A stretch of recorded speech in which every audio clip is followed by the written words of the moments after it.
apparently Ben Shapiro has or did a video about red pill, right? Now, for those of you that are not familiar, red pill is nothing more than having the wool lifted from your eyes, from having the reality actually being shown to you of what it is that you face. And now, red pill is usually applied to relationships, but in reality, red pill is supposed to be applicable to anything. When you get to see and you get to explore on a Millionaire Morning Show about what's really going on with the migrant crisis, when you get to see the lies that's being told to you by these politicians, when you get to understand how money really works so that you're no longer in a rat race, when you get to understand the nature of relationships and how it is that you can leverage them in order to become more successful, when you understand the nature of people in general, that is all called red pill. Adopted largely from the movie The Matrix, in which they said, do you want to take the red pill and see how deep the rabbit hole goes, or do you want to take the blue pill and go back to Wonderland, right? So the red pill a lot of times give you that harsh reality that then highlights what you really facing as a society versus these Disney movies and this illusion that's been sold to you your entire life from people that actually don't have your best interest at heart, right? I would even argue to the point to where the people that's controlling and pulling all of the strings are pulling them on, they red pill and they actually pull them on a blue pill people in order to keep them slaves. The middle class are the most blue-pilled people out here today, right? But Ben Shapiro had some sharp criticisms for people. And he said, listen, don't take this particular red pill. Let's explore what it is. A lot of people sent me this video, and he spoke to Pearl and Andrew Tate, apparently, because they're the ones that was on the cover photo of his video. But let's play it a little bit. I might have to skip through it because I want to get to his talking points and not necessarily just look at whatever it is that he's referencing. Let's play it a little bit and see what he's saying. Well, folks, there is something called the red pill movement. It's sort of a far-right movement that focuses in on saying the unsayable. And now many of the red-pilled have taken the position that it's bad for men to get married. A fascinating debate has broken out about the value of marriage. It's really interesting. So there are a bunch of people on the so-called red-pilled right who have now suggested that marriage is bad for men, that men should not get married. Now, the case that they're making is not the liberal feminist case that basically men are useless and terrible and a woman needs a man like a fish needs a bicycle or anything like that. The case that they are making is that the stakes of marriage have been changed by things like no-fault divorce, custody arrangements, the child support payments and all the rest, spousal support, that basically the legal regimen has made it not a bargain for men to get married. Now, I agree with the critique of all of those policies. I think no-fault divorce is a disaster area. I think that the child custody arrangements that basically always go to mom no matter what, that is a serious problem. When you shift... Somebody said, Anton, do you like Ben Shapiro? I do like Ben Shapiro. But like anybody and anything, I don't always agree with every single thing that they say. I don't even agree 100% with what it is that my mother was saying when I was growing up, right? So I do largely agree with Ben Shapiro on most of his talking points, but I have not reviewed this video yet, so I'm trying to understand exactly what's going on. The incentive structure, there's a reason why the majority of divorces, the vast majority of divorces are now initiated by women. That is not because... And I agree. It's not a far-right movement. Far-right means extreme. It's not extreme, right? When you go far-right or you go far-left, then that means that it's extreme. And extremities in anything, you need to have temperance in everything so you can be reasonable and take into consideration all of the information to make a more informed decision. It is not a far-right movement. It's just a reality. That's all it is. In the past, women were wildly abused, and today they are wildly liberated. What that really is when you shift the incentive structure, and it turns out that all the risk is now taken by men, women are going to be the ones who actually activate and push that divorce button. However, the red-pilled have taken it one step further, and now they're telling young men, you should not get married. It's too dangerous to get married. Don't get married. That's foolish. That's foolish. So let's go through some of these arguments because they become very popular on the right. So let's start with Pearl Davis. I don't really see why he would disagree with that when he literally just agreed with everything that then disincentivizes men to get married. And I do think that there's a way to be successfully married, but I think that you have to take a capitalistic approach to it in order to be successful in it. But there, like anything, is still risks involved, and I'm not really sure that the risk outweigh the rewards depending on who you are in society. But we'll get there. Let's see what it is that he has to say. Pearl Davis is an anti-feminist who has become pretty popular these days. A lot of people label her sort of a female Andrew Tate, although without the checkered past. And here is Pearl Davis talking about marriage. The TradCons, Daily Wire, conservatives are saying that Pearl's just a doom and gloomer who lies about stats, just focuses on the negatives, never the positives, and all the men complaining are just crybabies. And so one day he comes home and he finds out that his wife had called the police on him and told them that the first time they hooked up 10 years ago, he had quote unquote raped her. And the truth of the matter is, when a man has children, they're not his kids. A man has no way to have children and those kids be actually his. They're always hers, because the courts give the women custody 90% of the time, and rich men are really the only ones that have the money to fight it and the time. So I ask the Daily Wire, Jeremy Boeing, Matt Walsh, is this just crybabies? Are they just they're crybaby, weak men who don't man up and want to risk that? So, it's interesting because instead of demanding that the laws change and demanding women face repercussions for doing this stuff, you guys demand that men need to step up and take part in a system that discriminates against them. You say, oh. And listen, I'm going to just be honest with you. She's 100% right. She's 100% right. You can't then say that the system is broken, but you guys are weak for not still participating in the system. Why would I play in a game that's rigged against me? Once you start to come to the reality of what it is that you're facing, unless you're looking at it 100% from a business perspective and you make the adjustments accordingly, for regular everyday people, they don't have the capacity or the insight and understanding to be able to do that, yet they're still being incentivized in order to get married. You are making a decision with a limited amount of information. You have to make decisions based off of, listen, whether you like her or not, shout out to Greg, I'm going to be reading that super chat shortly. Whether you like it or not, she's absolutely telling the truth. But the context is that she's speaking about it from a regular person's perspective versus a Ben Shapiro or Anton Daniels who understand what successfully married look like. For the overwhelming majority of people, you should not continue to embrace a system that is incentivized to then take you to the cleaners if you find yourself in a situation where you get married and you have children with a woman that is now adopting Western culture as her cultural norms. It's just a fact. It is what it is. I don't really understand how you can debate this. Find a girl that prays, she won't do it. And I had this thought too, until I found a Muslim girl that did the same thing. I found a Christian girl that did the same thing. I found a Catholic girl. It's happening all over. Whether you want to believe it or not, it is happening. I don't care about your religion. I don't care about your church. This happens everywhere. Okay, so the argument that she's making against it, all these marital policies, those are correct arguments, and nobody is disregarding the. So I don't really understand why he's saying do not take this red pill.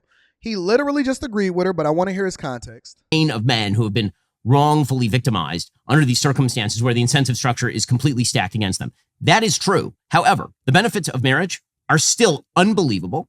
It does matter who you marry. To pretend that there is no difference between the person that you marry, that it's happening with Christians and Muslims, and it's all the same, that's statistically untrue. There are things that you can do to mitigate against the risk of divorce, and the person that you marry is the chief mitigation.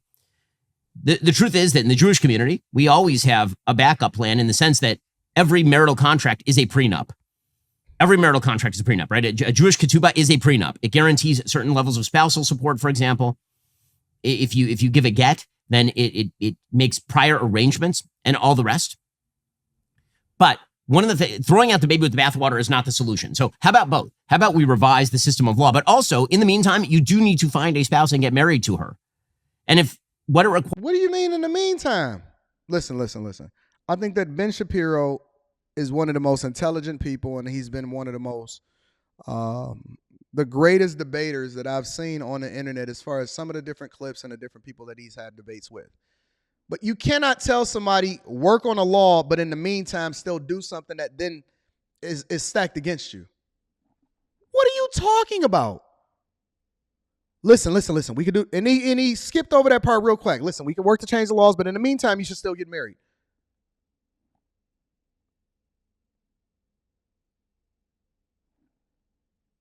What? So you're going to continue to push people, because one of the ways in which you change laws is that you have to actually change the behavior that disincentivizes people from actually going down that pathway in the first place, to force people to then recognize that things need to change. Why would you still tell somebody to do something, but yet you understand that the laws need to be changed before they should do it, and it's in their best interest to do so? It doesn't even make any sense. So he agreed with her, but then he's saying that you still need to go down this pathway for what? Yo, Ben, blink, bro. Blink if you under duress. Blink if your girl is in the background, bro. Requires for you to feel comfortable doing that is to shift away from the state mandated law and toward a contract arrangement, then do that as well, right? We can have churches that sponsor that sort of thing, because the truth is that those are enforceable contracts in court very often, the pre-custody arrangements and all the rest of that sort of thing. I want to go through some of the stats with regard to the benefits of marriage, because I think that it's also possible to exaggerate how bad things are for men. That doesn't mean they aren't really bad for men who end up divorced, or that women aren't divorcing men at an incredibly high rate overall, or that women aren't initiating the vast majority of divorce. Like, again, I agree with many of the critiques of current marital law. I agree with a lot of that stuff. The problem is that when you take it so far that you say that the solution for men is to not get married, now what you have done is you've created a second order effect where unmarried men become actual menaces. Okay, the reality is that men channel.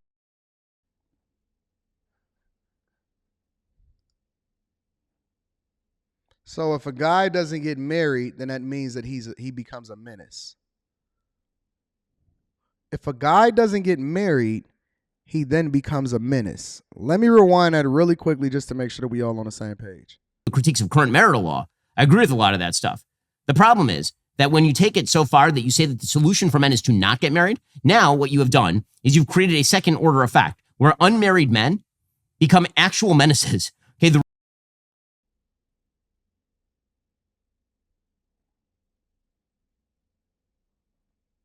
What? reality is that men channel their aggressive drives toward building, or they channel it toward destroying. And a system in which women are unmarried and men are unmarried, that's something that the left wants. And if you acquiesce in that, then you actually end up destroying the very fundamental basis of society that allows for the growing and building of a society beyond the leftist principles. So he can't work. He can't channel his energy into taking care of business. He can't channel his energy into becoming a better version of himself. He can't go to the gym. He can't continue to grow in his career. He can't grow in his spirituality. He can't spend his time more effectively. You become a menace when you don't get married. What? What? Honestly, I think that Ben Shapiro is one of the smartest people and the greatest debaters, but this makes no sense whatsoever. What? I know plenty of men that are good men that don't have... Listen, you don't have to be a menace just because you're not married. And vice versa. A woman don't have to be a menace because she's not married. How do you become a menace because you're not married? My answer to Pearl is both and. But yes, get married. And also, we should work to change those laws. This is crazy. By the way, the way that we date has an effect on how we get married and who we get married to. I mean, when I dated my wife, we went in knowing, as we began to date, that we were not going to sleep together until we were married. We knew for a fact that we were going to have long conversations about things that mattered. And this is, by the way, the best available data suggests that this is how you end up with a tangible, durable marriage that lasts a very long time, is that everybody has to be committed going in. That value, when you put values at the center of dating, that obviously doesn't mean that you're going to be impervious to the possibility of divorce, but it does mean that your chances of divorce are really a lot lower, a lot lower. Yeah, but it doesn't completely remove it. Listen. We can sit here and talk about having safe sex, right? We can say, listen, most of y'all can avoid all of this stuff and avoid diseases if you just completely, make sure that you strap up every single time. But guess what? It does not completely remove the possibility that you're still going to get an STI or an STD. There are diseases out there that don't even require for you to actually have a condom on in order for you to get it. Usually what people do, and the reason, listen, this goes against his very argument because he's saying that, listen, we operated based off of celibacy. We decided not to even have sex before we got married. He completely mitigated the possibility of having children out of wedlock or catching a venereal disease and align himself with somebody that agreed with what it is that he's doing. So why would you then say have an and when it comes to somebody else with regard to their own standards and how it is that they think that it makes sense as far as how they're supposed to solve for the issues that men are having in society today that can significantly affect them.